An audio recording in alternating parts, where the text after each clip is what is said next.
ఇప్పుడు చాలామంది మీరు క్లాస్ వింటున్న వాళ్ళో లేదంటే ఎగ్జామ్కి అప్లై చేసే వాళ్ళో ఎప్పుడో బీ ఫార్మసీ, ఎప్పుడో ఎం ఫార్మసీ, ఎప్పుడో ఫార్మ్ డే అయిపోయిన వాళ్ళు ఉండే ఛాన్స్ ఉంది. రీసెంట్గా అయిపోయిన వాళ్ళు ఉండే ఛాన్స్ కూడా ఉంది. సో ఎక్కువ గ్యాప్ ఉన్న వాళ్ళకి నేను మళ్ళీ రీకాల్ చేయగలుగుతానా, మళ్ళీ లైనప్ చేసుకోగలనా ప్రిపరేషన్ని, నేను మళ్ళీ యూపీఎస్సీ లాంటి ఎగ్జామ్ని క్రాక్ చేయగలనా ఇంత కాంపిటీషన్లో, ఇలాంటి క్వశ్చన్స్ అన్నీ ఉంటాయి. నేను చాలా రోజులు అయిపోయింది మర్చిపోయి. సో ఇలాంటి చాలా డౌట్స్, చాలా క్వశ్చన్స్ ఉంటాయి. సో వాళ్ళందరికీ నేను చెప్పేది ఏంటి అంటే, we start from the very fundamentals. అంటే జీరో నుంచి స్టార్ట్ చేస్తాం. ఇంకా మళ్ళీ మీరు ఇప్పుడు ఎవరినైనా తీసుకొచ్చి, ఈవెన్ ఫార్మా కావచ్చు, నాన్ ఫార్మా క్యాండిడేట్, ఎవరినైనా ఈ క్లాస్ వింటే వాళ్ళకి ఫార్మకాలజీ రావాలి. సో అంత బేసిక్స్ నుంచి నేను మళ్ళీ ఫౌండేషన్ వేసుకొని then will build the subject అన్నట్టు. ఓకే. సో ఫార్మకాలజీ అంటే ఏంటి? ఓకే, డెఫినేషన్ ఏంటి? Not a book definition. Study of effect of drugs on a living system. ఇది నేను ఊరికే రఫ్గా ఒక డెఫినేషన్ లాగా అనుకుంటున్నాను నేను. Okay. Study of effects of drugs on a living system. So చూడండి జాగ్రత్తగా, డెఫినేషన్ని కూడా చాలా జాగ్రత్తగా ఆ, మనకి రాస్తారు. యాక్చువల్గా ఇస్తారు అన్నట్టు, మనకి యూజువల్గా ప్రజెంట్ చేస్తారు. ఆ డెఫినేషన్లోనే ఎంటైర్ సబ్జెక్ట్ మీనింగ్ ఇన్వాల్వ్ అయి ఉంటుంది, ఇంక్లూడ్ అయి ఉంటుంది. ఓకే. సో కావాలంటే మీరు చూడండి. So we have to study. Okay. ఏం స్టడీ చేస్తాం? Effects of drugs. ప్రతి డ్రగ్ యొక్క ఎఫెక్ట్స్ మనం స్టడీ చేస్తాం. ఎక్కడ? On a living system. ఇక్కడ లివింగ్ సిస్టమ్ అంటే ఏంటి? Every living organism comes under this living system. But for time being మనం ఫార్మకాలజీ అంటే హ్యూమన్స్ మీద కాబట్టి హ్యూమన్ బీయింగ్. ఓకే. సో ఇది ఓవరాల్గా బ్రాడ్గా ఫార్మకాలజీ డెఫినేషన్. ఏం చదివినా, ఏది డిస్కస్ చేసినా, ఎన్ని క్లాసెస్ తీసుకున్నా ఫార్మకాలజీలో ఎప్పుడు మనం చదివేది ఏంటంటే, ఒక ఫార్మస్యూటికల్ డ్రగ్ని మనం తీసుకున్నప్పుడు ఆ పర్టికులర్ డ్రగ్ ఒక లివింగ్ సిస్టమ్ మీద, ఎస్పెషల్లీ హ్యూమన్ మీద, ఓకే, ఎలాంటి ఎఫెక్ట్స్ చూపిస్తుంది, అదంతా ఒక దగ్గర చదివితే అది ఫార్మకాలజీ కింద వస్తుంది. Very simple. దాంట్లో ఫార్మకోకైనెటిక్స్ వస్తుంది, ఫార్మకోడైనమిక్స్ వస్తుంది. ఓకే. అది మీకు తెలుసు. సో మీకు రెండు రకాలు: ఫార్మకోకైనెటిక్స్, ఫార్మకోడైనమిక్స్. మీకు తెలుసు, నేను మళ్ళీ మాట్లాడతాను ఫార్మకోకైనెటిక్స్, ఫార్మకోడైనమిక్స్. అంత పెద్ద టర్మ్స్ మాట్లాడే కన్నా ముందు మనము చిన్న చిన్న టర్మ్స్ మనం మాట్లాడుకోవాలి యాక్చువల్గా. ఓకే. సో డ్రగ్స్ ఇక్కడ ఉంది బేసిక్గా. సో డ్రగ్స్ అంటే ఏంటి? ఓకే. సో మనం చాలా డిఫరెంట్ టర్మ్స్ వింటాం. డ్రగ్ అంటాడు, ఓకే, మెడిసిన్ అంటాడు. So what is the difference between drug and medicine? So ఇంత బేసిక్స్ నుంచి మనం ఫండమెంటల్స్ నేర్చుకుంటే then your foundation will be very strong. So drug అంటే ఏంటి, మెడిసిన్ అంటే ఏంటి? అండ్ ఫార్మకాలజీ బుక్లో మీరు ఎక్కడ చూసినా కూడా డ్రగ్స్ అనే టర్మ్ వాడతారు, మెడిసిన్ ఎక్కడ వాడరు, చాలా రేర్గా వాడతారు. ఓకే. సో డ్రగ్కి మెడిసిన్కి ఉన్న డిఫరెన్స్ ఏంటి? Okay. And next you will see different terminology. Therapeutic effect, pharmacological effect,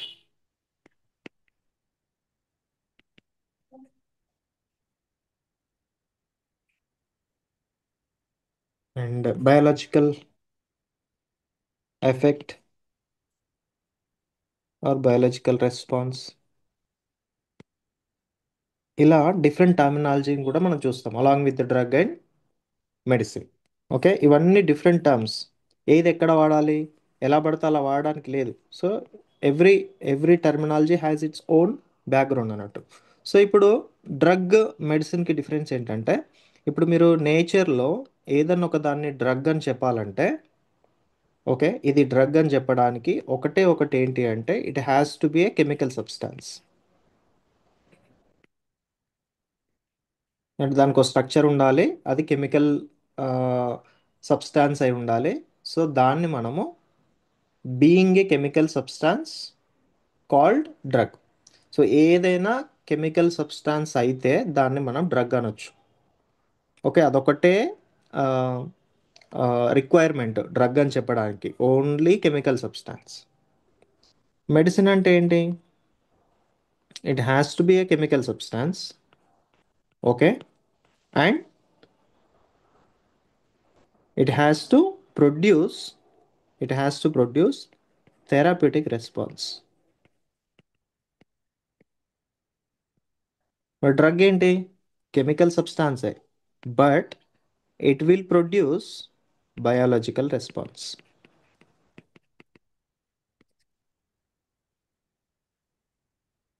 biological రెస్పాన్స్కి థెరపటిక్ రెస్పాన్స్కి తేడా ఏంటి చూడాలి. ఓకే, బయాలజికల్ రెస్పాన్స్ అంటే ఏంటి? బయాలజికల్ రెస్పాన్స్ అంటే effect on a biological system or response on a biological system. Response అంటే ఏంటి? ప్లస్ రెస్పాన్సే, మైనస్ కూడా రెస్పాన్సే. అవునా కదా? ప్లస్ రెస్పాన్సే, మైనస్ రెస్పాన్సే. అంటే I mean to say, plus అంటే గుడ్ థింగ్, అంటే మీకు యూస్ఫుల్ ఎఫెక్ట్ వస్తేనేమో ఆ రెస్పాన్స్ గుడ్ రెస్పాన్స్ అవుతుంది. లెట్స్ ఏ టాక్సిక్ ఎఫెక్ట్ వచ్చింది అనుకోండి, సైడ్ ఎఫెక్ట్ అనుకోండి, అది కూడా రెస్పాన్సే కదా. Okay, it's a bad response. But ఈ రెండు కూడా రెస్పాన్సెసే. ఈ రెండు ఎక్కడొచ్చాయి? బయాలజికల్ సిస్టమ్ మీద వచ్చాయి. So either useful effect are harmful effect, ఆ రెండింటిని కలిపి బయాలజికల్ రెస్పాన్స్ అంటాం. సో బయాలజికల్ రెస్పాన్స్ అంటే not only positive, might be negative, అంటే రెండు వస్తాయి అన్నట్టు. ఏది అనేది కరెక్ట్గా చెప్పలేం. సో ఏది అనేది కరెక్ట్గా చెప్పలేని సిచ్యువేషన్ ఉన్నప్పుడు బయాలజికల్ రెస్పాన్స్ అని వాడతారు. ఫార్మకాలజికల్ ఫార్మకాలజికల్ రెస్పాన్స్ అంటే కూడా అంతే, plus minus. But therapeutic response అంటే ఓన్లీ, చెప్తారా? Only useful. హార్మ్ఫుల్ ఉందా ఇక్కడ? No harmful. క్లియరా? ఇప్పుడు therapeutic response versus biological response or pharmacological response. ఇంకా ఫార్మకాలజికల్ రెస్పాన్స్ని బయాలజికల్ రెస్పాన్స్ని కామన్గా సినానిమస్గా వాడతారు. That may produce useful or harmful అనే లివింగ్ సిస్టమ్, అంటే మన మీద కూడా. ఓకే, బట్ థెరపటిక్ రెస్పాన్స్ అలా కాదు. ఓన్లీ ఓన్లీ యూస్ఫుల్ ఎఫెక్ట్నే ప్రొడ్యూస్ చేస్తుంది, బట్ నాట్ హార్మ్ఫుల్ ఎఫెక్ట్. థెరాపిటిక్ అంటే, థెరపీ అంటే ట్రీట్మెంట్, అంటే ఏదో ఒక దాన్ని ట్రీట్ చేయడానికి ఆ, చూపించే రెస్పాన్స్ అన్నట్టు, దాని థెరపటిక్ రెస్పాన్స్. ఇప్పుడు ఈ టర్మినాలజీని బేస్ చేసుకొని డ్రగ్ని, మెడిసిన్ని డిఫరెన్షియేట్ చేద్దాం. సో డ్రగ్ అంటే, ఓకే, బయాలజికల్ ఆర్ ఫార్మకోలాజికల్, అంటే ఏదర్ యూస్ఫుల్ రావచ్చు, హార్మ్ఫుల్ రావచ్చు. ఓకే, బట్ మెడిసిన్ అంటే మాత్రం ఓన్లీ థెరపటిక్. ఓకే, అందుకే మెడిసిన్ అన్నాం. Okay, is that clear to everyone? ఇది డ్రగ్కి మెడిసిన్కి డిఫరెన్షియేషన్. మరి ఇప్పుడు మన ఫార్మకాలజీలో ఉన్న whatever the pharmaceutical list of medicines or drugs, వాటన్నిటిని మనం మెడిసిన్ మెడిసిన్ అని అనము. యూజువల్గా డ్రగ్స్ అని యూజ్ చేస్తారు. ఎందుకు అని అంటే all the drugs, okay, all the drugs, okay, వాటికి మెడిసినల్ యూజ్ ఉంటుంది, థెరపటిక్ యూజ్ ఉంటుంది, బట్ ప్రతి డ్రగ్కి ఏముంటుంది? ఖచ్చితంగా no single drug is 100% safe కదా. నో డ్రగ్ ఈస్ 100% సేఫ్ కాబట్టి అన్నిటినీ కామన్గా డ్రగ్స్ అని యూజ్ చేస్తారు. ఓకే, అన్నిటినీ కామన్గా డ్రగ్స్ అని యూజ్ చేస్తారు. సో ఇది మీకు డ్రగ్కి మెడిసిన్కి డిఫరెన్స్. సో ఇప్పుడు నేచర్లో ఉన్న కెమికల్ సబ్స్టాన్సెస్ అన్నీ డ్రగ్ లిస్ట్ అనుకుంటే, ఓకే, లిస్ట్ ఆఫ్ డ్రగ్స్ అనుకుంటే,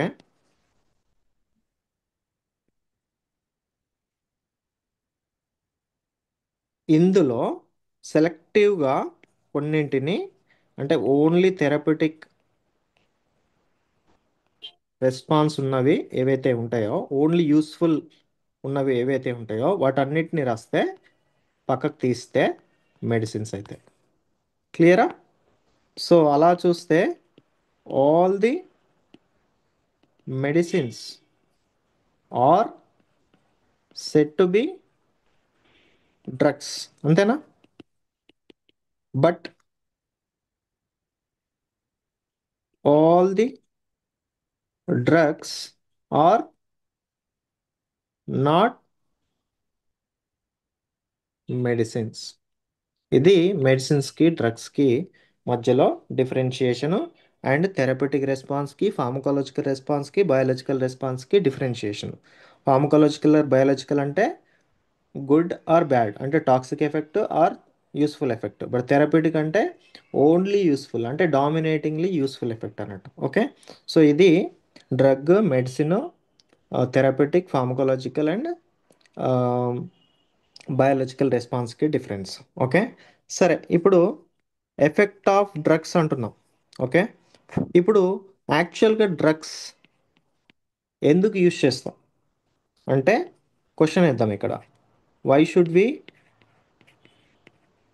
why should we use medicines or drugs? అసలు డ్రగ్స్ ఎందుకు యూజ్ చేస్తాం, ఎప్పుడు యూజ్ చేస్తాం? ఎవరైనా చెప్తారా అన్మ్యూట్ చేస్తుంటే? మనం ఎప్పుడే మనం ఎప్పుడు ఒక మెడిసిన్ని తీసుకుంటాం, అడ్మినిస్టర్ చేసుకుంటాం, అంటే ఒక టాబ్లెట్ కానీ, ఒక సిరప్ కానీ, ఒక క్యాప్సూల్ కానీ, ఒక ఇంజెక్షన్ కానీ, ఏ సిచ్యువేషన్లో we need drugs, we need medicines or medication? Homeostasis disturb అయినప్పుడు. సో డిసీజ్ స్టేట్లో, ఏదైనా ఒక ప్యాథలాజికల్ సిచ్యువేషన్ ఆర్ డిసీజ్ స్టేట్లో మనము పర్టికులర్గా డ్రగ్స్ని యూజ్ చేస్తాం, అంతే కదా? So if at all you are completely well being, మీరు కరెక్ట్గా వెల్ బీయింగ్ ఉంటే మనకి డ్రగ్స్ని, మెడిసిన్ని తీసుకునే అవసరం లేదు. ఓకేనా? సో డ్రగ్స్ ఎప్పుడు యూజ్ చేస్తాము? డిసీజ్ వచ్చినప్పుడు ఆర్ ప్యాథలాజికల్ కండిషన్ వచ్చినప్పుడు. ఓకే. హెల్తీగా ఉన్నప్పుడు వి నెవర్ యూస్ మెడిసిన్స్. అంతేనా? సో యాక్చువల్గా డిసీజ్ అంటే ఏంటి? So how can you define disease? అంటే మీరు ఏం చెప్తారు? లెట్సే హెల్తీగా ఉండకపోతే డిసీజ్ అంటాం. ఓకేనా? లేదు, డిసీజ్ లేకపోతే హెల్తీ అంటాం. I mean how can you define healthy? So healthy సిచ్యువేషన్ని, అంటే ఒక పర్సన్ హెల్తీగా ఉన్నాడని చెప్పాలంటే వాట్ ఈస్ ద క్రైటీరియా? లేదు, ఒక పర్సన్ ఈ suffering with a pathological condition or disease situation అని చెప్పాలంటే వాట్ ఈస్ ద క్రైటీరియా? ఏంటి క్రైటీరియా అంటే డిసీజ్ వర్సెస్ హెల్దీ కాకుండా వాట్ ఈస్ ద క్రైటీరియా? దేన్ని మనము ప్యాథలాజికల్ సిచ్యువేషన్గా, డిసీజ్ సిచ్యువేషన్గా ట్రీట్ చేస్తాము, అండ్ అప్పుడు మెడిసిన్స్ని తీసుకుంటాము. సో మీకు హెల్దీ వర్సెస్ అన్హెల్దీ అనేది ఖచ్చితంగా తెలియాలి. ఓకే. హెల్దీ వర్సెస్ అన్హెల్దీ తెలియాలి మీకు. సో హెల్దీ వర్సెస్ అన్హెల్దీ తెలవాలి అంటే మీకు వెల్ బీయింగ్ తెలవాలి, వెల్ బ్యాలెన్స్డ్ తెలవాలి, and finally one terminology homeostasis తెలవాలి. This is very very important in pharmacology. Homeostasis. Okay. Let's for example, homeostasis అనేది ఒక బ్యాలెన్స్డ్ కండిషన్, ఒక well being condition. Okay. So whenever your body is in homeostasis, okay, then it is said to be healthy. ఇప్పుడు చెప్పండి, నేను healthy సిచ్యువేషన్ని ఏ basis మీద define చేస్తున్నా? హోమియోస్టేసిస్ అనే టర్మినాలజీని బేస్ చేసుకొని డిఫైన్ చేస్తున్నా. మీ బాడీ, ఎంటైర్ బాడీ హోమియోస్టేసిస్లో ఉంటే then it is said to be healthy condition. మరి డిసీజ్డ్ స్టేట్ అంటే ఏంటి? Very simple. Disturbance in homeostasis, very simple. అంటే వెల్ బ్యాలెన్స్డ్ కాదు, బ్యాలెన్స్ పోయింది, వెల్ బీయింగ్ కాదు. ఓకేనా? సో బ్యాలెన్స్ అనేది పోయింది. ఓకే, బ్యాలెన్స్ అనేది లేదు. సో ఎక్కడో ఒక దగ్గర మిస్టేక్ జరిగింది, ఎక్కడో ఒక దగ్గర ఆ, ఆ, ఏమంటుంది, వెల్ బీయింగ్ కండిషన్ పోయింది. సో అప్పుడు మనము హోమియోస్టేసిస్ డిస్టర్బ్ అయింది అంటాం బాడీలో, ఎక్కడ అనేది తర్వాత. సో అలా హోమియోస్టేసిస్ డిస్టర్బ్ అవుతే that is unhealthy. Okay, so ఇప్పుడు హెల్దీ తెలిసింది మీకు, అన్హెల్దీ కూడా తెలిసింది. దీనికి రెండిటికి బేసిస్ ఏంటి? దీనికి రెండిటికి బేసిస్ ఏంటి? హోమియోస్టేసిస్. నేను చెప్తాను మీకు హోమియోస్టేసిస్ అంటే ఏంటి అనేది. హోమియోస్టేసిస్ అంటే ఏం లేదు, ఒక బ్యాలెన్స్డ్ సిచ్యువేషన్, ఒక వెల్ బీయింగ్ కండిషన్ అన్నట్టు, అన్నీ సరిగ్గా జరగడం అన్నట్టు. ఓకే, నేను మీకు ఎక్స్ప్లెయిన్ చేస్తాను. ఓకే, లెట్స్ ఫర్ ఎగ్జాంపుల్, హోమియోస్టేసిస్ని మనము మీకు అర్థం కావడానికి కార్డియోవాస్కులర్ సిస్టమ్, హార్ట్కి సంబంధించి, బ్లడ్ ప్రెషర్కి సంబంధించి నేను ఇంప్లిమెంట్ చేస్తా, మీకు అర్థమవుతుంది. Okay, so what is mean by homeostasis of cardiovascular system అంటే, మీకు హైపర్ టెన్షన్ కానీ, let's a healthy, okay, or optimum blood pressure. ఎంత optimal blood pressure? 120 one by 80. Twenty by eighty ఇది నామినల్, ఇది హెల్దీ. ఓకే, సో దీనికన్నా పెరిగిన, దీనికన్నా తగ్గిన, దట్ ఈస్ అన్హెల్దీ. అంతే కదా? దీనికి సైంటిఫిక్ నేమ్స్ ఉంటాయి, హైపర్ టెన్షన్ అని, హైపోటెన్షన్ అని. క్లియర్? సో ఇప్పుడు కార్డియోవాస్కులర్ సిస్టమ్ హోమియోస్టేసిస్లో ఉంది అని చెప్పాలంటే, ఇదిగోండి, ఇది ఈ బ్యాలెన్స్ ఉందనుకోండి, 120/180 అంటే సిస్టోలిక్ వర్సెస్ డయాస్టోలిక్ 120/80 ఉంటే, now your blood pressure is in homeostasis, బ్యాలెన్స్డ్గా ఉంది. Okay, let's say there is a difference in the, or there is a imbalance in the blood pressure. Okay, ఇది లెట్స్ సే ఒక 155 అయింది, okay, ఇది ఒక 70 అయింది, లేదు, రివర్స్ అయింది. అప్పుడు ఏమైంది? బ్యాలెన్స్ ఉందా? లేదు. హోమియోస్టేసిస్ ఉందా? లేదు, పోయింది, డిస్టర్బ్ అయింది. అది ఎలా అయినా కావచ్చు, హైపోటెన్షన్ కావచ్చు, అంటే ఉన్నదానికన్నా తగ్గొచ్చు, ఉన్నదానికన్నా పెరగవచ్చు, either way. So either way ఈ set to be disturbance in the homeostasis, right? అప్పుడు ఏమవుతుంది? దాన్ని అన్హెల్దీ సిచ్యువేషన్గా కన్సిడర్ చేస్తాం. అంటే మీకు కార్డియోవాస్కులర్ సిస్టమ్కి సంబంధించి there is something is wrong with your cardiovascular system, something is wrong with your blood pressure. అది ఏంటి అనేది తర్వాత. ఓకే, సో ఇది healthy versus unhealthy with homeostasis terminology. And what is mean by homeostasis with the example of cardiovascular system, దాంట్లో blood ప్రెషర్ని తీసుకొని చెప్పిన 120/80 అనేది. Okay, so దీంట్లో 120/80 రావాలి అంటే మీకు ఆల్రెడీ మీకు ఫార్మకాలజీ ఐడియా ఉంది కాబట్టి, నారడ్రినలిన్ అండ్ అస్టెల్కోలిన్ బ్యాలెన్స్డ్గా రిలీజ్ అవ్వాలి మన బాడీలో, ఎస్పెషల్లీ కార్డియోవాస్కులర్ సిస్టమ్ మీద.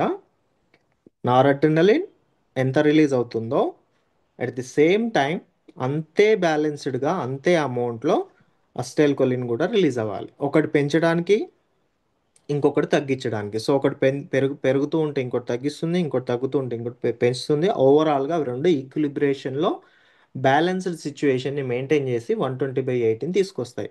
If at all there is a situation where noradrenaline levels and acetylcholine levels are not matching, అప్పుడు నారడ్రినలిన్ పెరిగింది అనుకోండి, మీ బ్లడ్ ప్రెషర్ పెరుగుతుంది. లేదు, నారడ్రినలిన్ తగ్గింది అనుకోండి, మీ బ్లడ్ ప్రెషర్ తగ్గుతుంది. సింపుల్. ఇది హోమియోస్టేసిస్ సిచ్యువేషన్ని నేను కార్డియోవాస్కులర్ సిస్టమ్కి, బ్లడ్ ప్రెషర్కి అప్లై చేసిన. The same homeostasis can be applicable to gastrointestinal system. మీకు టైంకి గ్యాస్ట్రిక్ యాసిడ్ రిలీజ్ అవ్వాలి, ఎంత రిలీజ్ అవ్వాలో అంతే రిలీజ్ అవ్వాలి, ప్రాపర్గా డైజెస్ట్ అవ్వాలి, ప్రాపర్గా అపటైట్ ఉండాలి, ఆకలి ఉండాలి. సో మీ జిఐ మొటిలిటీ ప్రాపర్గా ఉండాలి. అప్పుడు your GIT set to be in homeostasis. Next, మీరు let's say central nervous system తీసుకోండి. లెట్స్ మీరు ఏదో నాకు చదువుతున్నారు, మీద ఒకటి వింటున్నారు, చదివింది గుర్తుండాలి ఆబ్వియస్లీ. మీకు మెమొరీలోకి వెళ్ళట్లేదు. There is something wrong with your central nervous system, it is not in homeostasis.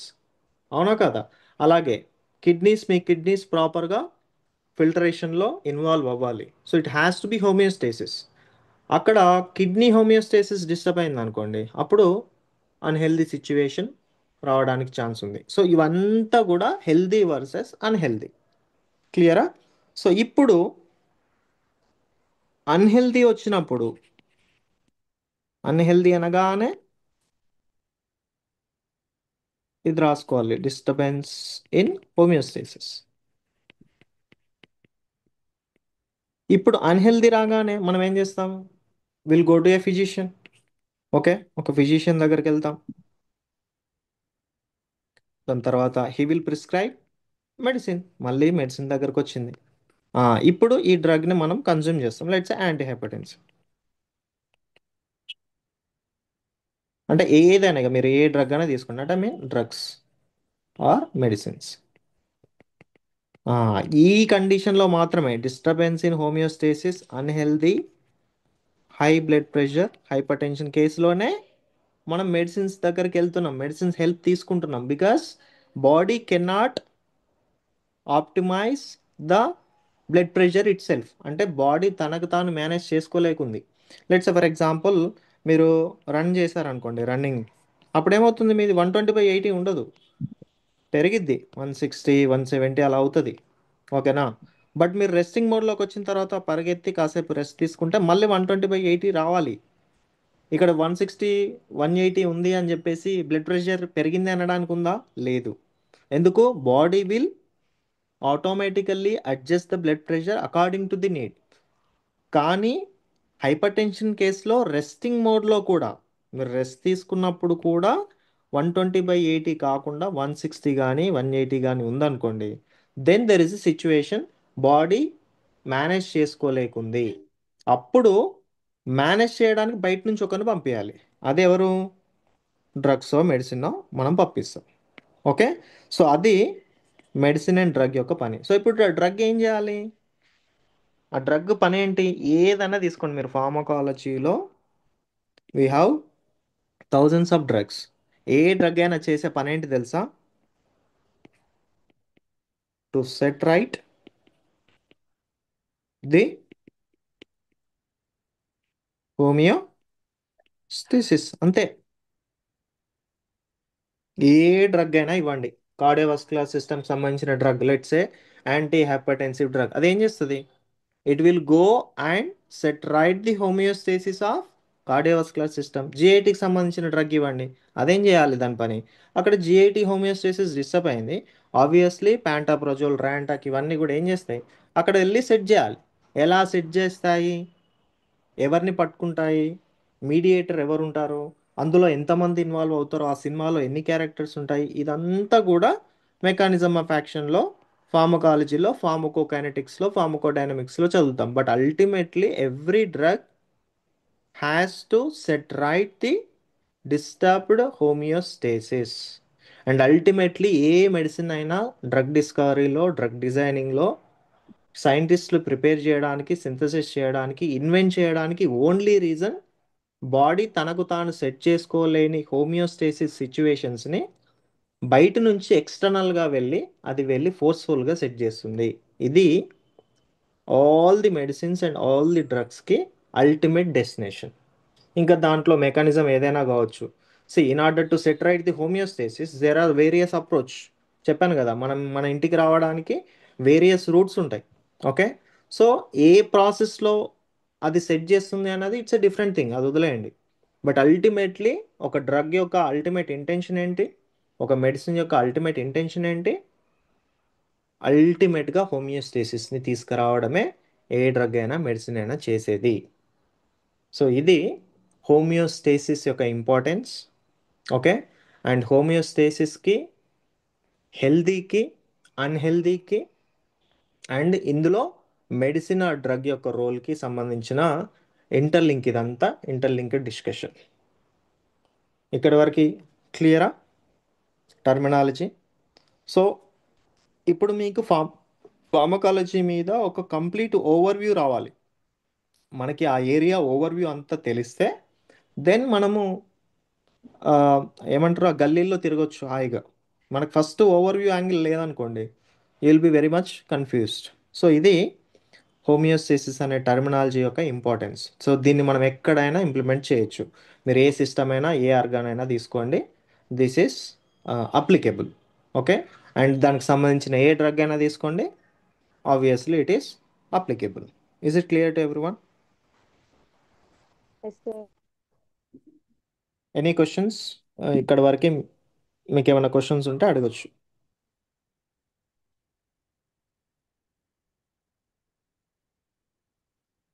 Okay. సరే, మొత్తానికి హెల్తీ దగ్గర స్టార్ట్ చేసి అన్హెల్తీ చెప్పుకొని, ఓకే, ఈ హెల్తీ అన్హెల్తీని చెప్పుకోవడానికి ఇంకో టర్మినాలజీని తీసుకొని ఈ బేసిస్ మీద హెల్తీ అన్హెల్తీని డిఫైన్ చేసి దానికోసము డ్రగ్ మెడిసిన్ని తీసుకొని ఓవరాల్గా మళ్ళీ తిరిగి తిరిగి హోమియోస్టేసిస్ దగ్గరికి వస్తున్నాం మనం. అంతేనా? సో ఇది ఇప్పటివరకు డిస్కషన్. సరే, మొత్తానికి డ్రగ్స్ వెళ్ళి హోమియోస్టేసిస్ని సెట్ చేస్తే అన్నాం. ఓకే. మెల్లిగా ఇంకొంచెం డీప్ డౌన్కి వెళ్దాం. ఓకే. సో డ్రగ్స్ ఎలాగో వచ్చినాయి కాబట్టి, డ్రగ్స్ తీసుకుంటే హోమియోస్టేసిస్ సెట్ అవుతుంది అని చెప్తున్నాం కాబట్టి, సో ఇక్కడ రెండు క్వశ్చన్స్ అడగచ్చు మనం. Why should drugs act? ఇలాంటి క్వశ్చన్స్ ఎప్పుడైనా అడిగిరా మీరు? వేసుకున్నారా? అసలు డ్రగ్స్ ఎందుకు యాక్ట్ చేయాలి? అండ్ ఒకవేళ యాక్ట్ చేస్తే వేర్ డు డ్రగ్స్ యాక్ట్? అసలు ఫస్ట్ ఆఫ్ ఆల్ డ్రగ్స్ ఎందుకు యాక్ట్ చేయాలి? లెట్స్ సే పారాసిటమాల్ టాబ్లెట్ వేసుకున్నా, జ్వరం తగ్గుతుంది, ఓకేనా? Let's say for example paracetamol తిరిగి అడిగింది అనుకోండి మిమ్మల్ని, అసలు నేను ఎందుకు పని చేయాలి? ఆస్పిరిన్ ఉంది, ఓకేనా? సో ఆస్పిరిన్ నేను ఎందుకు పని చేయాలని అడిగింది అనుకోండి, అసోక్లెఫినాక్ నీకు కాళ్ళ నొప్పులను లేకపోతే మజిల్ పెయిన్ ఎందుకు తగ్గించాలని రివర్స్లో అడిగింది అనుకోండి, వై అని అడిగితే మీ దగ్గర ఆన్సర్ ఉందా? ఐ మీన్ మన దగ్గర ఆన్సర్ ఉందా, జస్టిఫికేషన్ ఉందా? ఒకవేళ ఉంటే సరే, డ్రగ్స్ వర్క్ చేస్తున్నాయి, వర్క్ చేశాయి, ఓకేనా, ఫార్మకోలాజికల్ రెస్పాన్సో థెరపటిక్ రెస్పాన్సో చూపించాయి. ఒకవేళ చూపిస్తే వే డూ డ్రగ్స్ యాక్ట్? ఈ డ్రగ్స్ ఎవరి దగ్గరికి వెళ్ళి ఇదంతా ఇంత ఇలాంటి ఎఫెక్ట్స్ని, థెరపటిక్ రెస్పాన్స్నో లేకపోతే బయాలజికల్ రెస్పాన్స్నో క్రియేట్ చేస్తున్నాయి? సో వై అండ్ వేర్, ఈ రెండు డిస్కస్ చేయాలి. Interlinked to drugs. మ్యూట్లో పెట్టుకోరు అందరూ. So why should drugs act అనే దానికి మనం ఆన్సర్ ఫైండ్ అవుట్ చేయాలి. ఎందుకు డ్రగ్స్ అంటే, మీరు మార్కెట్లో మెడికల్ షాప్లోకి వెళ్ళి మీరు ఏ టాబ్లెట్ తీసుకున్నా ఏది తీసుకున్నా ఖచ్చితంగా ఫార్మకోలాజికల్ ఎఫెక్ట్ ఉంటుంది దానికి. మోరార్లెస్ కొంచెం ఎక్కువనో తక్కువనో depending upon the person to person vary అవుతుంది, but obviously it has to work. Okay, దానికి వేరే చాయిస్ లేదు, అది వర్క్ చేయాల్సిందే. వై? ఎందుకు అని అంటే, బికాస్ వెరీ సింపుల్ ఆన్సర్ ఏంటంటే, because drug is a chemical substance. అదేంటి, కెమికల్ సబ్స్టాన్స్ అయితే ఖచ్చితంగా వర్క్ చేయాలని రూల్ ఉందా అంటే, ఎస్, డెఫినెట్లీ కెమికల్ సబ్స్టాన్స్ అయితే చచ్చినట్టు వర్క్ చేయాల్సిందే. It's a rule. అది ఎలా అనేది వి విల్ జస్టిఫై. ఓకే.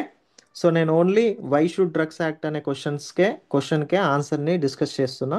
దానికి ఆన్సర్ ఆల్రెడీ చెప్పాను నేను. ఎందుకు డ్రగ్స్ వర్క్ చేయాలి అంటే, any drug or any medicine, ఇంకా నేను మెడిసిన్ అని వాడను, బికాజ్ అన్ని డ్రగ్స్కి, ఐ మీన్ అన్నింటికి ఓన్లీ యూస్ఫుల్లే ఉండదు కాబట్టి, బోత్ సైడ్ ఎఫెక్ట్స్ కూడా ఉంటాయి కాబట్టి నేను కామన్గా డ్రగ్స్ అని వాడుతున్నాను. ఓకేనా? సో అందుకే మనకి కామన్గా బుక్లో కూడా డ్రగ్స్ అని కనబడుతుంది. ఓకే.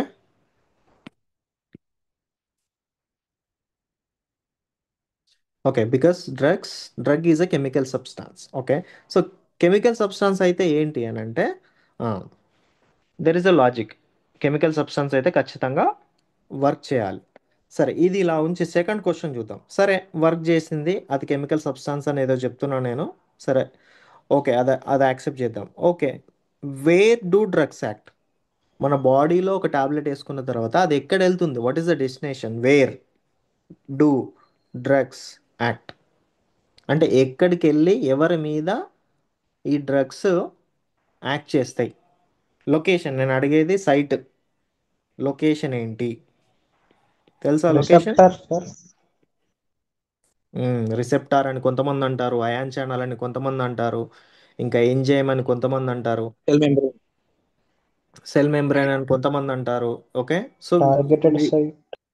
టార్గెట్స్ అని కొంతమంది అంటారు. So you have a different you know options, అవన్నీ మనం చెప్పుకుంటాం.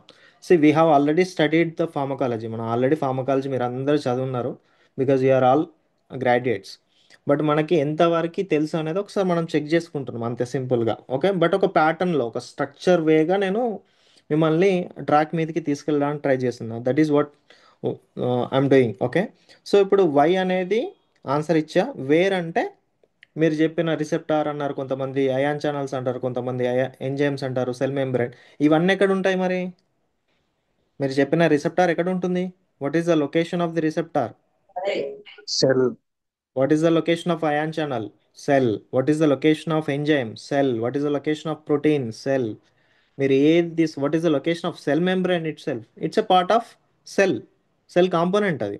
సో ఓవరాల్గా నేను హార్ట్ మీద పనిచేస్తుంది అంటారు కొంతమంది, జిఐటి మీద పనిచేస్తుంది అంటారు, లివర్ మీద పనిచేస్తుంది అంటారు, అవన్నీ దేంతో మేడపైనాయండి? Cell, right? అందుకే సెల్ అన్న. సో వేర్ అనే దానికి ఆన్సర్ ఏంటి? సెల్. వై అనే దానికి ఆన్సర్ ఏంటి? Chemical substance. ఓకే. ఇప్పుడు ఈ రెండింటిని ఇంటర్లింక్ చేస్తే చూడండి. ఇప్పుడు మనం కెమిస్ట్రీ ల్యాబ్లో ఆర్బిఎఫ్ తీసుకొని అందులో మనము A+B రెండు కెమికల్స్ని యాడ్ చేసి మనం సింపుల్గా ఫ్లేమ్ ఎనర్జీని యూజ్ చేసి విల్ మేక్ ఎ రియాక్షన్ కదా, టూ కెమికల్స్, అంతేనా? సో ఈ ఆర్బిఎఫ్లోకి ఇంకో కెమికల్ యాడ్ చేశారనుకోండి, సి అనేది, అన్ని కెమికల్స్ నేను చెప్పేది, ఏ ఒక కెమికల్, బిఓ కెమికల్స్.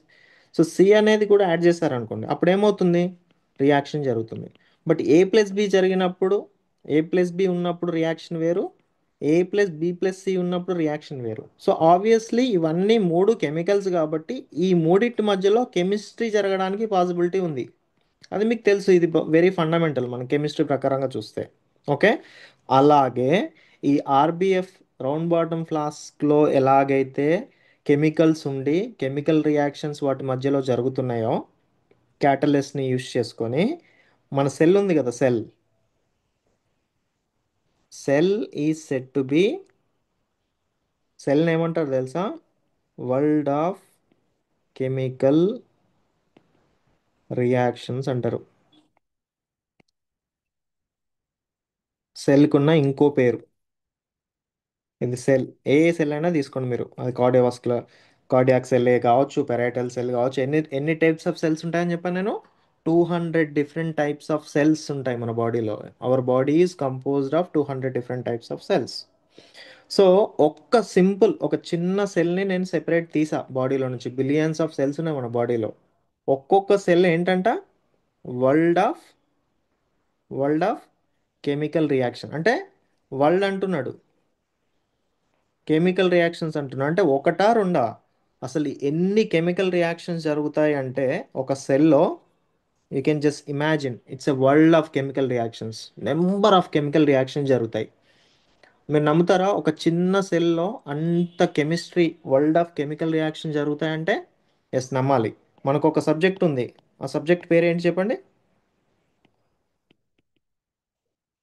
Bio chemistry. అంటే chemistry happening inside the biological system. Inside the biological system అంటే ఏంటి?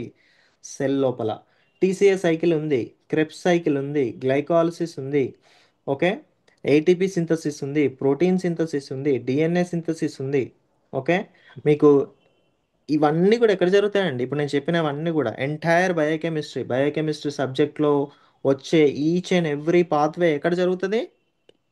ఇన్సైడ్ ది సెల్లా, అవుట్ సైడ్ ది సెల్లా? Inside the cell. అంత చిన్న సెల్లో అవన్నీ జరుగుతాయి. అవన్నీ కెమికల్ రియాక్షన్స్ ఏనా? ఎస్, డెఫినెట్లీ అవన్నీ కెమికల్ రియాక్షన్సే. కెమికల్ రియాక్షన్ జరగాలంటే ఏముండాలి? కెమికల్స్ ఉండాలి. అసలు ఫస్ట్ కెమికల్స్ ఉండాలి కదా. మరి inside the cell world of chemical reactions అంటున్నాము. వరల్డ్ ఆఫ్ కెమికల్ రియాక్షన్స్ అంటే బయట నుంచి కెమికల్స్ అన్నిటిని తీసుకొచ్చి సెల్స్లో వేస్తామా మనము? నో. మన బాడీలో సెల్స్ ఏవైతే ఉన్నాయో సెల్స్లో inside the cell we have lot of chemicals. Okay. మీకు తెలుసా మన బాడీలో ఉన్న ఒక సెల్లో ఉండే కెమికల్స్? లెట్స్ ఫర్ ఎగ్జాంపుల్ నేను చెప్తా చూడండి. అమైనో యాసిడ్స్ ఎక్కడి నుంచి వస్తాయి మరి? అమైనో యాసిడ్స్ సెల్ లోపలికి. ఇప్పుడు సెల్లో ఉండే కెమికల్స్ గురించి చెప్తున్నా. అమైనో యాసిడ్స్ అని చెప్పిన. అన్ని అమైనో యాసిడ్స్ కలిస్తే మీకు ప్రోటీన్స్ వస్తాయి, తెలుసు కదా. ఓకే. నెక్స్ట్ ప్రోటీన్స్ అన్ని కలిస్తే పెప్టైడ్స్ వస్తాయి, లిపిడ్స్ వస్తాయి, ఇట్లా. ఓకే. నెక్స్ట్ వచ్చేసి మీకు కార్బోహైడ్రేట్స్ అన్ని కలిస్తే మీకు పాలీసాకరైడ్స్ వస్తాయి. ఓకే. నెక్స్ట్ వచ్చేసి ఇలా డిఫరెంట్ డిఫరెంట్ అన్నీ కూడా మీకు జరుగుతాయి. సో ఇవన్నీ starting materials, simple starting chemical substances ఇవన్నీ. వీటన్నిటిని వీటన్నిటిని యూజ్ చేసుకొని అమైనో యాసిడ్స్ని, కార్బోహైడ్రేట్స్ని అండ్ ఎంజైమ్స్ కూడా మన సెల్ లోపల ఉంటాయి. వాటన్నిటిని యూజ్ చేసుకొని రియాక్షన్స్ జరుగుతాయి బాడీలో ఇన్సైడ్ ది సెల్ జరిగి ప్రోటీన్స్ని, డిఎన్ఏని, మనకి ఏమేం కావాలో అవన్నిటిని సింథసిస్ చేసుకుంటుంది. అంటే మొత్తం అదొక కెమికల్ ల్యాబ్, అది ఒక కెమిస్ట్రీ ల్యాబ్, అది ఒక సెల్ అనేది. ఇప్పుడు ఇక్కడ ఆల్రెడీ న్యాచురల్గా ఇవన్నీ జరుగుతున్నాయి. Okay. And you have lot of chemicals like amino acids, carbohydrates, sodium, potassium, ఇవన్నీ కెమికల్సా కాదా? Calcium, water, oxygen, carbon dioxide, urea. Okay. So ఇవన్నీ కూడా కెమికల్స్. ఇప్పుడు ఆల్రెడీ ఇక్కడ లాట్ ఆఫ్ కెమికల్స్ ఉన్నాయి. మరి డ్రగ్ డెఫినేషన్ ఏమో చెప్పుకున్నాం మనం. What is a drug?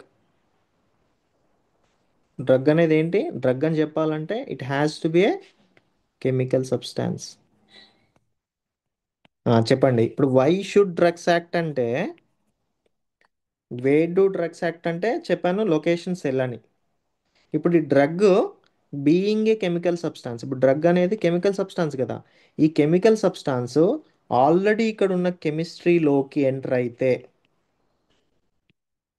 ఇప్పుడు ఇందులో ఇక్కడ జరిగే కెమికల్ రియాక్షన్ చేంజ్ అవుతుందా అవదా? చెప్పండి. ఈ చేంజే థెరపటిక్ రెస్పాన్స్. అంతే. ఇది యూస్ఫుల్ అనుకోండి, థెరపటిక్ అంటాం. లేదు, ఇక్కడ జరిగే కెమికల్ రియాక్షన్ మీరు వేసిన డ్రగ్ పాయిజన్ అనుకోండి, అప్పుడు ఏమవుతుంది? టాక్సిక్ వస్తుంది. అది కూడా ఒక రెస్పాన్సే కాబట్టి దాన్ని బయాలజికల్ రెస్పాన్స్ అంటాం. ఇంతే. ఇప్పుడు చెప్పండి, వై షుడ్ డ్రగ్స్ యాక్ట్ అంటే ఆన్సర్ ఏంటి? ఇప్పుడు ఒకవేళ డ్రగ్ కనుక కెమికల్ సబ్స్టాన్స్ కాదనుకోండి, ఇది ఇనర్ట్ మెటీరియల్ అనుకోండి, జడ పదార్థం అనుకోండి, ఇనర్ట్ మెటీరియల్ అనుకోండి. ఈ ఇనర్ట్ ఇప్పుడు మనం పెల్లెట్స్ వేస్తాం, తెలుసు కదా, పోర్సిలైన్ పెల్లెట్స్. పోర్సిలైన్ పెల్లెట్స్ బంప్ అవ్వకుండా వేస్తాం. అవి ఏమన్నా రియాక్ట్ అవుతాయి? ఏ ప్లస్ బి తోటి రియాక్ట్ అవ్వవు. అండ్ ఆ రియాక్షన్ని చేంజ్ చేస్తాయా? చేంజ్ చేయవు. కానీ డ్రగ్ మరి ఇనట్టా? కాదు, it's a chemical substance. So A plus B already జరుగుతుంది కదా, దానికి వెళ్ళి డ్రగ్ అనేది యాడ్ అయ్యి ఆల్రెడీ జరుగుతున్న అన్హెల్దీ థింగ్ని మాడిఫై చేస్తుంది. అది హెల్దీ సైడ్ మాడిఫై చేస్తే థెరపటిక్ రెస్పాన్స్, లేదు ఇంకా వర్సెన్ చేస్తేనేమో pharmacological response or biological response or toxic response అంటాం. ఇంతే. సో ఓవరాల్గా డ్రగ్ కెమికల్ సబ్స్టాన్స్ కాబట్టి దానికి వేరే దిక్కు లేదు, 100% కెమిస్ట్రీలో ఇన్వాల్వ్ అవ్వాల్సిందే. లెట్స్ ఫర్ ఎగ్జాంపుల్ ఇప్పుడు హెచ్సిఎల్ ఉంది. హెచ్సిఎల్కి ఎన్ఏఓహెచ్ యాడ్ చేసా. ఇప్పుడు చెప్పండి, హెచ్సిఎల్ నేను యాడ్ చేయాలా, నేను రియాక్ట్ అవ్వాలా అని హెచ్సిఎల్ అడిగింది అనుకోండి, అప్పుడు మీ దగ్గర ఆన్సర్ ఏముంది? నువ్వు చచ్చినట్టు రియాక్షన్లో ఇన్వాల్వ్ అవ్వాల్సింది. It's nature's law, chemistry law అది. బేస్ ఉంది ఎన్ఏఓహెచ్, నేను రియాక్ట్ అవ్వను హెచ్సిఎల్తో అంటే కుదురుతుందా? నో, న్యూట్రలైజేషన్ రియాక్షన్ అవ్వాల్సిందే ఇక్కడ. Because they are made to act or involved in the chemistry. Same అలాగే డ్రగ్స్ అన్ని కెమికల్ సబ్స్టాన్సెస్ కాబట్టి, అండ్ ఇన్సైడ్ ది సెల్ కూడా కెమిస్ట్రీ జరుగుతుంది కాబట్టి, I mean lot of chemical reactions ఉన్నాయి కాబట్టి, I mean lot of chemicals ఉన్నాయి కాబట్టి, ఇది కూడా ఒక కెమికల్ కాబట్టి లోపలికి వెళ్తే ఆ కెమిస్ట్రీ జరిగి సంథింగ్ ఈస్ హ్యాపెన్స్. ఏదో ఒకడున్న ఎన్వైరన్మెంట్ చేంజ్ అవుతుంది, అక్కడ ఉండే కెమికల్ రియాక్షన్ చేంజ్ అయ్యి ఓవరాల్గా ఒక అవుట్పుట్ వస్తుంది. ఆ అవుట్పుట్టే రెస్పాన్స్ అని అంటున్నాం. అది మెడిసిన్ ఇస్తేనేమో యూస్ఫుల్ వస్తుంది, మీరు పాయిజన్ ఇస్తేనేమో హార్మ్ఫుల్ వస్తుంది. క్లియరా? ఇక్కడ వరకు ఏమైనా అర్థమైందా మీకు? Yes sir. ఎనీ క్వశ్చన్స్ ఇక్కడ వరకు?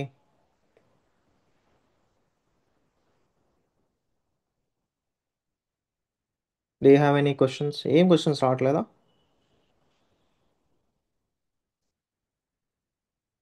సో ఇది. అండ్ వే డు డ్రగ్స్ అంటే యాక్ట్ అంటే సెల్లే ఎందుకు? సెల్ కాకుండా ఇంకొక లొకేషన్ చెప్తారు ఎవరైనా other than cell? Why all the drugs will go and approach a cell and act on a cell? Why? Is there any other location? మీ బాడీలో సెల్ కాకుండా వేరే లొకేషన్ ఏమైనా ఉందా? లెట్స్ ఏ హార్ట్ తీసుకోండి, it is made up of cell. GIT తీసుకోండి, even though it is GIT, it is made up of cell. అంటే fundamentally అది సెల్లే కదా. So way do drugs act అంటే 100% అబ్జల్యూట్ ఆన్సర్ ఏంటి చెప్పండి? సెల్. ఎందుకు? Everything is happening inside the cell. Everything is happening inside the cell. ఇప్పుడు దీన్ని వరల్డ్ ఆఫ్ కెమికల్ రియాక్షన్స్ని హోమియోస్టేసిస్కి లింక్ చేయాలంటే ఇప్పుడు ఎవ్రీ సెల్లో, బిలియన్స్ ఆఫ్ సెల్స్లో ఇన్ని కెమికల్ రియాక్షన్స్ జరగడానికి రీజన్ ఏంటి తెలుసా? ఆల్ టుగెదర్ ఇక్కడ ఏది జరిగినా దేనికోసం జరుగుతుంది తెలుసా? అల్టిమేట్లీ మన బాడీలో ఒక్కొక్క సిస్టమ్, ఇప్పుడు కార్డియోవాస్కులర్ సిస్టంలో కార్డియాక్ సెల్లో జరిగే వరల్డ్ ఆఫ్ కెమికల్ రియాక్షన్స్, వాటి అవుట్పుట్ ఎలా ఉంటుంది? ఎప్పుడు కార్డియాక్ సెల్లో హోమియోస్టేసిస్ని తీసుకురావడానికి ప్రాపర్గా కెమికల్ రియాక్షన్స్ని బ్యాలెన్స్డ్గా చేస్తూ ఉంటాయి. అట్లనే జిఐటి, అలానే లివరు, అలానే కిడ్నీ, అలా నెఫ్రాన్, అలా ఎవ్రీ సిస్టమ్ ఎవడి పనిలో వాడేం చేస్తున్నాడు, వీడేం చేస్తున్నాడు కాదు, ఎవరి పనిలో వాళ్ళు కంప్లీట్ ఫోకస్డ్గా, ఏది ఎక్కువ అవ్వకుండా ఏది తక్కువ అవ్వకుండా ఒక ప్రాపర్ ఈక్విలిబ్రేట్లో ప్రతిదీ తన పని తాను చేస్తేనే మీకు అల్టిమేట్ కండిషన్ హోమియోస్టేసిస్ వచ్చేది. పొరపాటున ఎక్కడో ఒక దగ్గర ఏదైనా మిస్టేక్ జరిగితే కార్డియోవాస్కులర్ సిస్టంలో బ్యాలెన్స్ పోయింది, అది చేయాల్సిన పని చేయకుండా ఎక్కువ తక్కువ చేసింది అనుకోండి, అప్పుడు ఏమవుతుంది? అక్కడ ఎఫెక్ట్ కనబడుతుంది, అక్కడ సిమ్టమ్ కనబడుతుంది. ఓకేనా? చెస్ట్ పెయినో లేకపోతే ఇంకోటో లేకపోతే ఏంటి డిఫికల్టీ ఇన్ బ్రీతింగో పెయినో కనబడుతుంది. మరి పెయిన్ రావాలి కదా, పెయిన్ వస్తేనే మనకు తెలుస్తుంది ప్రాబ్లం ఎక్కడుందో. ఇప్పుడు పెయిన్ రాలేదనుకోండి, you can not even identify the problem. Pain వస్తేనే కదా నువ్వు ఓ ఏమో అవుతుందని చెప్పి హాస్పిటల్కి వెళ్ళలేదు. సో ఎంటైర్ మన నేచర్ ఎలా క్రియేట్ చేసిందంటే సెల్ అనే కాన్సెప్ట్ని పెట్టి హోమియోస్టేసిస్ని మెయింటైన్ చేయడానికి కావాల్సినవన్నీ ఇచ్చి, ఓకేనా, మీరు ఈక్విలిబ్రేట్ చేసుకోమని చెప్పి హెల్తీగా ఉండమని చెప్పింది. సో మనం ఏదన్నా అల్టిమేట్గా దీన్ని డిస్టర్బ్ చేయడానికి ట్రై చేస్తే ఎక్స్టర్నల్గా అవి ఇవి తిని లేకపోతే బాడీలోకి అన్నెసెసరీ థింగ్స్ని పంపించి, ఓకేనా, ఆర్ బ్యాక్టీరియా లాంటివి వైరస్ లాంటివి పంపించినప్పుడు లోపల something goes wrong and that affects the homeostasis. Ultimately pharmacology అనేది హోమియోస్టేసిస్ చుట్టే తిరుగుతుందని కంక్లూడ్ చేస్తున్నాను నేను మీకు. క్లియర్? సో ఇది వై షుడ్ డ్రగ్స్ యాక్ట్ అనే దానికి justification, where do drugs act అనే దానికి జస్టిఫికేషన్. సరే ఇవన్నీ ఎందుకు చదవాలి అసలు? ఇంత డీటెయిలింగ్గా చదవాలా? మనకు అసలు ఇవన్నీ క్వశ్చన్స్ రావు కదా మరి యూపీఎస్సీలో అంటే. నో, మీ ఎంటైర్ ఫార్మకాలజీ మీకు ఏది చదివి అర్థం కావాలన్నా, ఓకే, అసలు మీకు కంప్లీట్ సినిమా అంతా పిక్చర్ అంతా ఐడియా ఉంటేనే you will get that confidence. Okay, foundation లేకుండా మీరు ఏం చేయలేం. ఎందుకు యాక్ట్ చేస్తాయి, ఎక్కడ యాక్ట్ చేస్తాయి, ఏం జరుగుతుందో ఏం తెలీదు. అలాంటప్పుడు మీరు చదివినప్పుడు ఆ గట్ ఫీలింగ్ రాదు. ఓకే, మహా అయితే ఒక 1-2 క్లాసెస్ మనకు ఫండమెంటల్స్ పడతాయి. But once fundamentals is clear, మీరు ఏఎన్ఎస్ నుంచి జనరల్ ఫార్మకాలజీ నుంచి సివిఎస్ లాస్ట్కి కీమోథెరపీ వరకు, సిఎన్ఎస్ కీమోథెరపీలో ఏ డ్రగ్ చదివినా, ఓకేనా, ప్రతిదీ డ్రగ్గే కదా, అండ్ ప్రతిదీ సెల్ మీదనే వర్క్ చేయాలి కదా. కార్డియోవాస్కులర్ సిస్టమ్ అయితే కార్డియాక్ సెల్, జిఐటి దగ్గర జిఐటి సెల్, మొత్తం ఈ స్టోరీ మీకు చివరి క్లాస్ వరకు వస్తుంది. That's the importance of fundamentals. ఈ రూట్స్ అన్నీ తెలవాలి మీకు.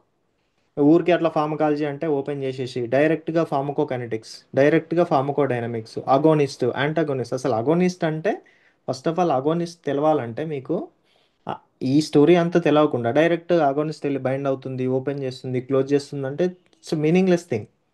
ఓకే, అది మీకు బుక్లో కూడా ఉంటుంది, బట్ ఈ స్టోరీ అంతా మీకు బుక్లో ఉంటుందా? No. This is what the advantage of guidance, coaching advantage ఇదే. ఓకే, సో సబ్జెక్ట్ని ఒక స్టోరీ లాగా చదువుకోవాలి, స్టోరీ లాగా అర్థం చేసుకొని స్టోరీ లాగానే తీసుకెళ్ళాలి.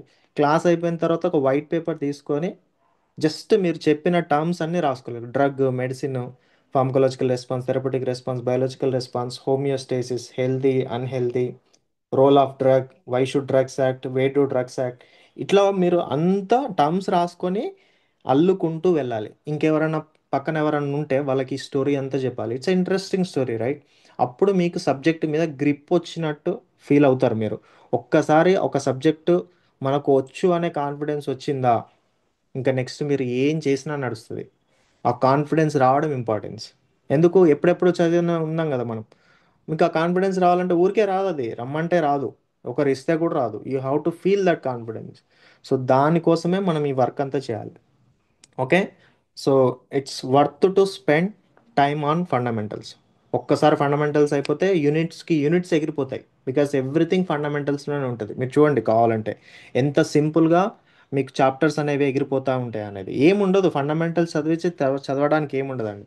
Okay, so I spend lot of time on fundamentals. Okay, so ఇది why should drugs act and way to drugs act అనే దానికి డిస్కషన్ కంటిన్యూ చేయాలా, ఇక్కడ వరకు ఆపేద్దామా? I mean about pharmacology. So ఇలా ఏం లేదు, స్టోరీ ఒక్కొక్క దాన్ని తీసుకుంటూ దాని గురించి చదువుకుంటూ వెళ్ళిపోవడమే. నేను ఎక్కడన్నా మీకు హెడ్డింగ్స్ కానీ సైడ్ హెడ్డింగ్స్ కానీ పెట్టానా? జస్ట్ ఊరికే. అసలు ఇదంతా ఎక్కడ స్టార్ట్ అయింది చెప్తారు ఎవరైనా ఎక్కడ స్టార్ట్ అయిందో? జస్ట్ నేను ఫార్మకాలజీ డెఫినేషన్ రాసుకొని, ఓకే, ఎఫెక్ట్స్ అంటే ఫార్మకాలజికల్ ఎఫెక్ట్, థెరపటిక్ ఇది, డ్రగ్స్ అంటే డ్రగ్స్ని పట్టుకొని దానికి మెడిసిన్ వేసి అలా అలా అలా అలా అలా అల్లుకుంటూ వచ్చా. అవునా? లివింగ్ సిస్టమ్ అంటే సెల్. ఇప్పుడు నేను చెప్పింది అంతా 1 అవర్ క్లాసు ఓన్లీ డెఫినేషన్. చూడండి మీకు డెఫినేషన్ ఎంత సింపుల్గా అసలు ఏమంటారు దాన్ని, అసలు ఎంత ఓవర్లుక్ చేస్తాం డెఫినేషన్. ఐ హ్యాడ్ డెఫినేషన్ లే అని. చూడండి ఎంత ఉందో ఒక డెఫినేషన్లో, ఒక లైన్లో, ఒక 2 లైన్స్లో ఎంత ఉంది చూడండి. Everything is there in the definition. So అంత బ్యూటిఫుల్గా రాస్తారు. డెఫినేషన్ రాయడం అనేది నాట్ ఈజీ టాస్క్. అంత బ్యూటిఫుల్గా టోటల్ సబ్జెక్ట్ అలా ఇమర్చడం అనేది very difficult, right? Any questions?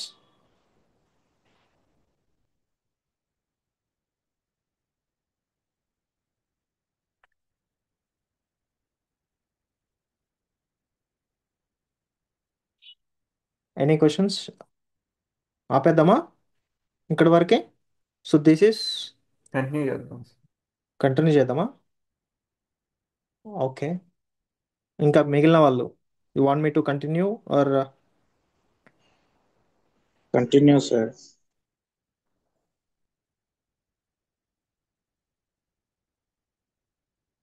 Anusha గారు ఏమిటండి? Sir, I have a doubt that there is any chance to jumble one system cell to other. No, అలా ఉండదండి, దేని దానికే ఉంటుంది.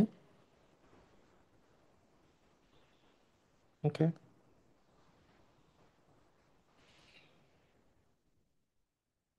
సరే అండి. అంటే కొంతమంది టుమారో కంటిన్యూ చేద్దామని అంటున్నారు. సో ఐ థింక్ 1 అవర్ అయింది మనం క్లాస్ తీసుకోబట్టి.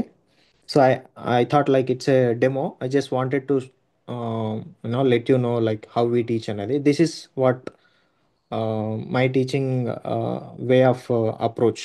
నేను సబ్జెక్ట్ని ఇలా అప్రోచ్ అవుతానండి. అది అనాలిసిస్ అయినా, మెడిసినల్ కెమిస్ట్రీ అయినా, కాలేజీ అయినా, ఫండమెంటల్ నుంచే నేను అప్రోచ్ అవుతాను. This is my style. And నేను ఎప్పుడు కూడా డైరెక్ట్ టాపిక్లోకి వెళ్ళను.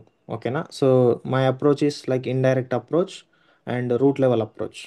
అండ్ రూట్ని పట్టుకుంటే ఎవ్రీథింగ్ వస్తుంది. సో నేను డిరైవ్ చేస్తాను తప్ప ఫార్ములాస్ని చదవను.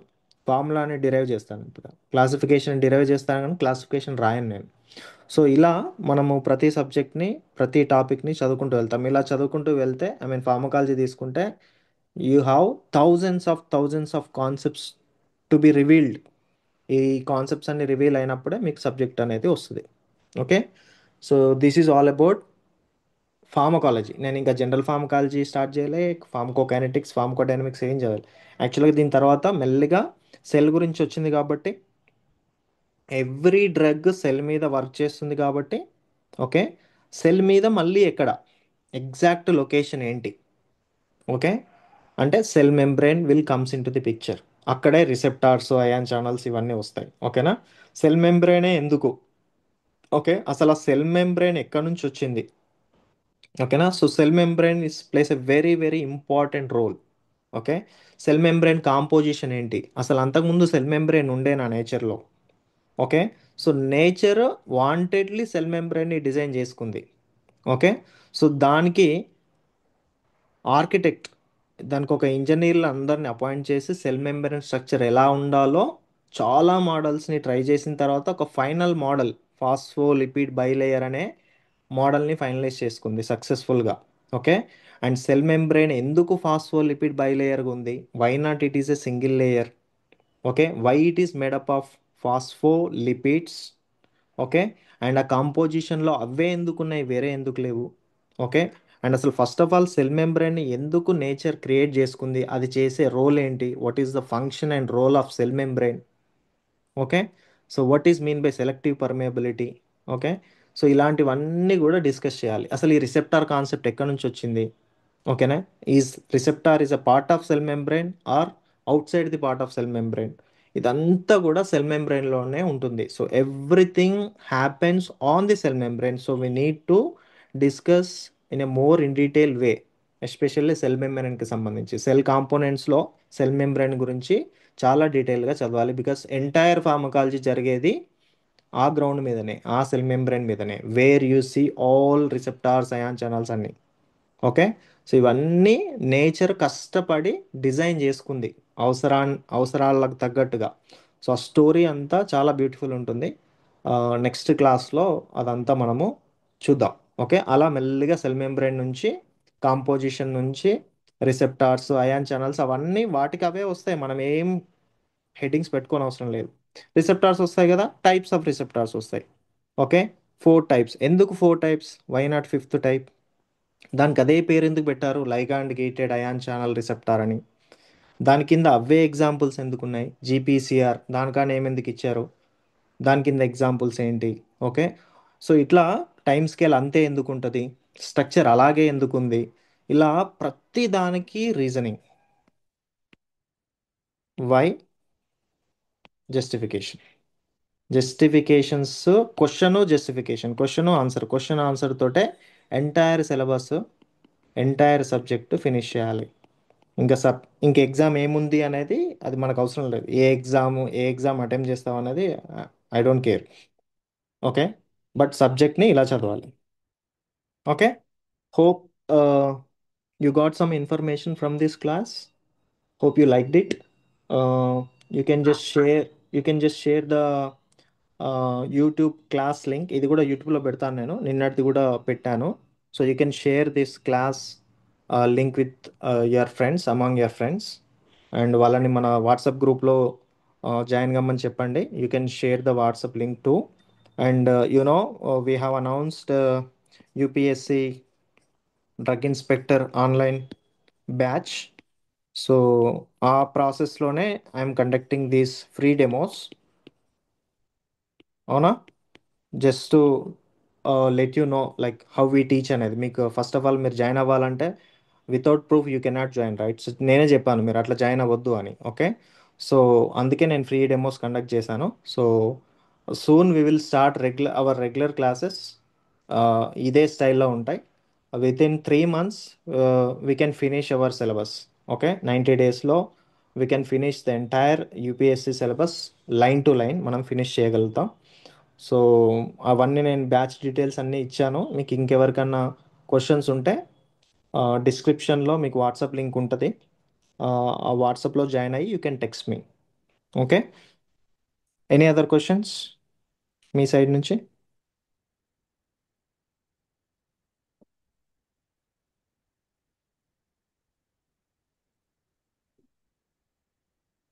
థ్యాంక్ యూ అండి. It is interesting because pharmacology is see liveliness ఉంటుంది బేసిక్గా సబ్జెక్ట్లో. What is happening inside our body అనేది మనం పేపర్ మీద చదువుతూ ఉంటాం కాబట్టి ఇట్స్ వెరీ ఇంట్రెస్టింగ్ అన్నట్టు. ఓకే, సో ఆ ఇంట్రెస్ట్ ఫస్ట్ నుంచి లాస్ట్ వరకు అలాగే ఉంటుంది. That's what the beauty of pharmacology. ప్రతి సబ్జెక్ట్లో ఉంటుందా అది, బట్ మనం దాన్ని బయటకు తీయాలి ఆ బ్యూటీని. ఓకే, సో అండ్ నా ఇంటెన్షన్ ఏంటంటే ఏదో సీరియస్గా దాన్ని సబ్జెక్ట్ లాగా ఓకే ఒక బుక్ పెట్టుకొని అలా చదవద్దు. You have to interlink with the nature. Story లాగా చదువుకుంటూ వెళ్తే ఖచ్చితంగా మీకు ఎంటైర్ ఫార్మకాలజీ వస్తుంది. అది మీకు ఎక్కడైనా యూజ్ అవుతుంది. అపార్ట్ ఫ్రమ్ కోచింగ్ అంటే ఇంకేం చేయాలి సార్ మనం, అంటే to get in to this UPSC DI drug inspector? Apart from coaching, అంటే మీరు చెప్పాల్సింది చెప్తారు, అంటే మేము చేయాల్సిన ఇంకేం అంటే జనరల్గా ఈ చదవటం, బుక్స్ చదవటం, స్టాండర్డ్ బుక్స్ అవి కాకుండా ఇంకా ఎడిషనల్గా ఏమన్నా చేయాలా?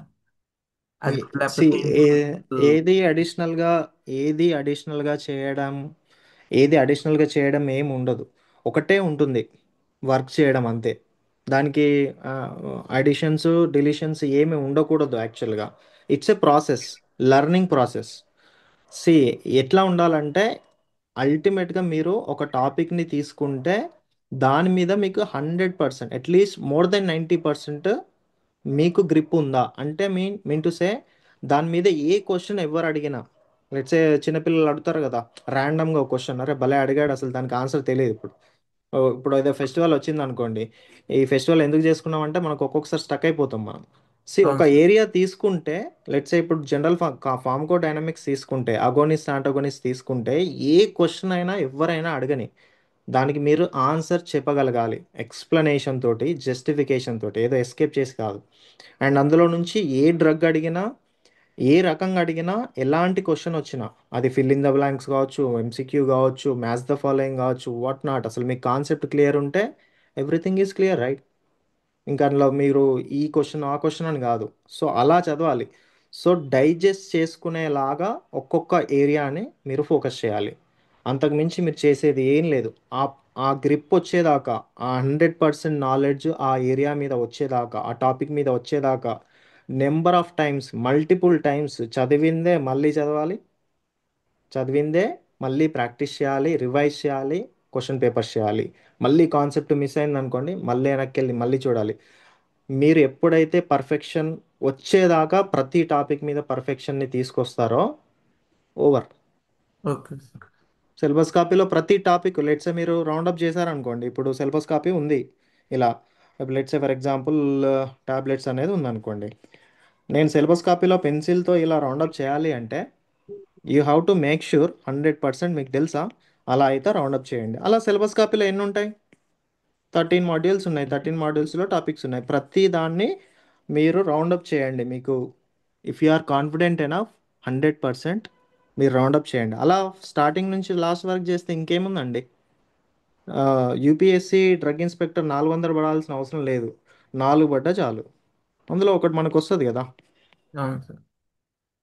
టాప్ సి మనకు వస్తుందా, కట్ ఆఫ్ ఎంత ఉంటుంది, ఇవన్నీ కూడా యాక్చువల్గా అవన్నీ అడగాల్సిన క్వశ్చన్స్ కావు. If you are a serious aspirant, a serious aspirant never thinks about a notification, a serious aspirant never thinks about a deadline. ఇవన్నీ ఉండవు. సీరియస్ ఆస్పిరెంట్కి ఒకటే ఉంటుంది, సబ్జెక్ట్ మీద పడాలి, సబ్జెక్ట్ మొత్తాన్ని డైజెస్ట్ చేసేయాలి, పక్కన పెట్టాలి, ఏ నోటిఫికేషన్ అయినా రాని. ఓకే, జస్ట్ అలా ఊరికే చూసుకొని ఎగ్జామ్ రాయాలి. అండ్ రాసిన తర్వాత, ఎగ్జామ్ రాసిన తర్వాత రిజల్ట్ చూసుకోకూడదు. Because you are very much confident and మీరు ఎగ్జామ్కి వెళ్తున్నారంటేనే రావాలండి.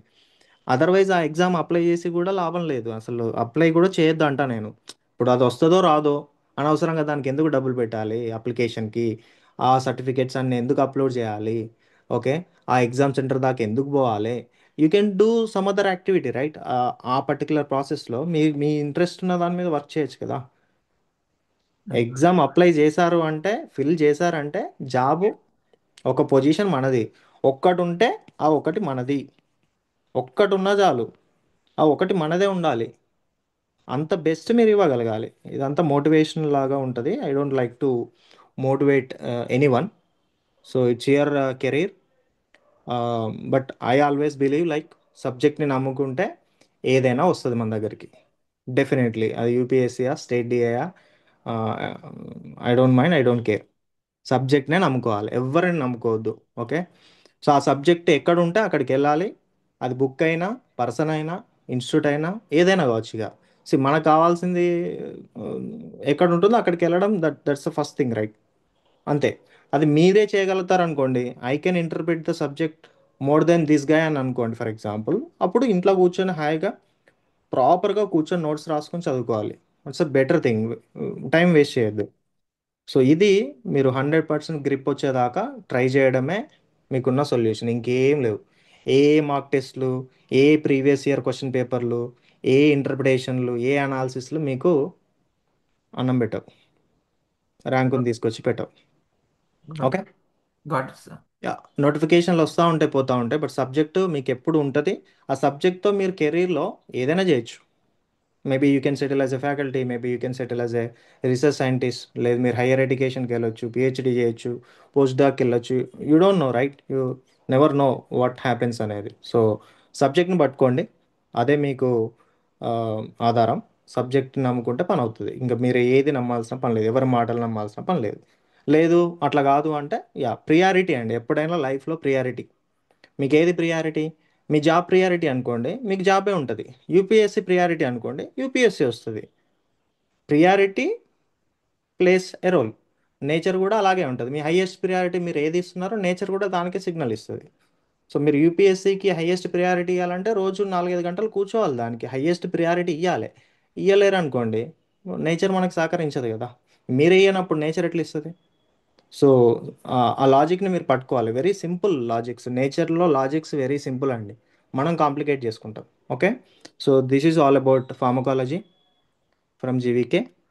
So next demo will be on pharmaceutical analysis. Okay. రేపు కాదు, నాకు వేరే వేరే వేరే క్లాస్ ఉంది ఎల్లుండి. I will schedule pharmaceutical analysis. But ఇప్పుడు కాసేపు అయిన తర్వాత I will announce the final fee structure. Okay. So we are reconsidering the fee structure. 10K అనేది ఎక్కువ అవుతుంది అని మాకు కూడా అనిపించింది. సో నేను ఇప్పుడు ఒక హాఫ్ అన్ అవర్, 1 అవర్లో డీటెయిల్స్ పెడతాను. బట్ అది ఓన్లీ ఫ్యూ మెంబర్స్కి, ఫస్ట్ కమ్ ఫస్ట్ జాయిన్ అనే ఆ బేసిస్ మీద. Let's see how it works. మనకి మినిమం నెంబర్ ఆఫ్ అడ్మిషన్స్ కావాలి to start the batch. So నేను అనౌన్స్ చేస్తాను, దానికి మీరు రెస్పాండ్ అవ్వండి. ఓకే. పేమెంట్ డీటెయిల్స్ కూడా ఇస్తాను. ఎవరైతే డిసైడ్ అవుతారో you can just enrol from today onwards. Okay. Any other questions? Nothing sir. Yeah. Yeah. Yeah, thank you so much. I will see you in the next class. Thank you.